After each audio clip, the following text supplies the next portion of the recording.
agricultrice et éleveur depuis 17 ans maintenant, avec aujourd'hui 410 brebis de race romane. Et je travaille en association avec mon mari qui lui est céréalier. Ce que produit mon mari, c'est ce que vont manger mes bêtes. Pour les brebis, j'utilise de l'orge au niveau des céréales et pour les protéines, aujourd'hui j'utilise du tourteau de colza. On envisage d'utiliser les févroles et les pois. Mais c'est aussi tous les fourrages parce que l'alimentation de base d'une brebis, c'est du fourrage, c'est de l'herbe.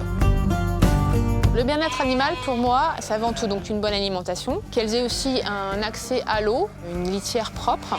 Donc pour ça, j'utilise la paille de l'exploitation de mon mari, on fait un échange paille-fumier. Ça me paraît évident que de bien s'occuper de son animal, ça donne une viande de bonne qualité.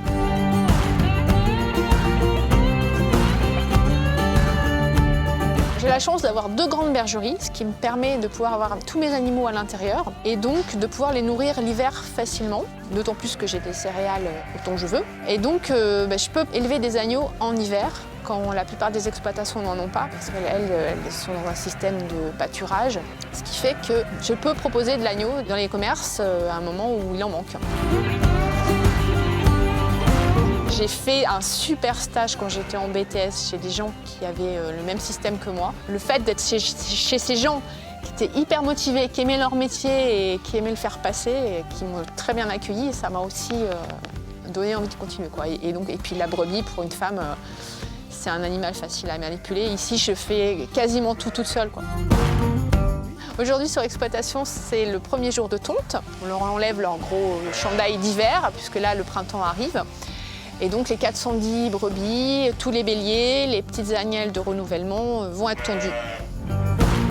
Alors la semaine dernière, parce que c'était le salon de l'agriculture, j'étais à Paris, sur le stand de la Nouvelle-Aquitaine, avec le concours d'un cuisinier qui nous a préparé une petite recette très facile. Des consommateurs qui étaient là devant nous pour déguster, donc c'était l'occasion de leur faire goûter la viande, d'agneaux baronnés, et en même temps de discuter avec eux, de leur présenter la façon dont sont élevés les agneaux et ce pourquoi ils sont si bons. Aujourd'hui, je suis vraiment fière et je pense que c'est une chance pour moi de travailler pour la filière Baronnet Agneau du Limousin, qui est une filière qui est reconnue autant par les éleveurs que par les consommateurs.